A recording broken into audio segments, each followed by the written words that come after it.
Casino di Orchard.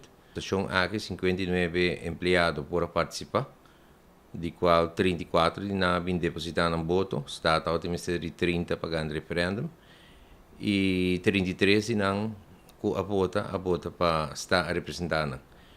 Que isso aqui significa? Agora, isso aqui significa que o sindicato está tem de representar o trabalhador naquele Orchard Casino. Não sabe de experiência, não sabe, passou nós temos representação de Seaport Casino, também de Alhambra Casino, agora que na Orchard Casino também. Tem problema bastante sério andando no casino aqui na Aruba. Pero, na primeiro lugar, eu me felicitar o trabalhador de Orchard Casino, que a demonstrar confiança e a demonstrar que ora botem que sair para o direito botem que sair sem medo.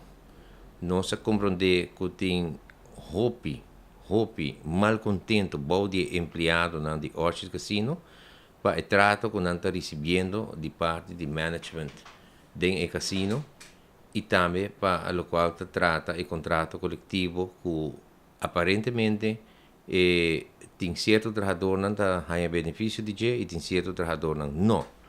E isso aqui não pode possível.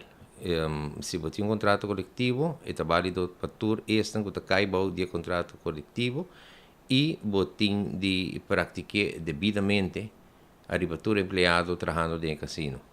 A parte disso aqui, nós compreendemos que tem roupa ameaça na pia de trabalho, roupa maltrato na metabisa psicológico, verbal que é innecessário, não está usando roupa de gente aqui de maneira style ping-pong, tire já aqui para outra banda, e maneira style de ditadura, que a gente aqui não pode protestar, não pode fazer nada, maneira que não reclamar algo, warning está cai, scoring está cai, nós avisa, nós está 2019.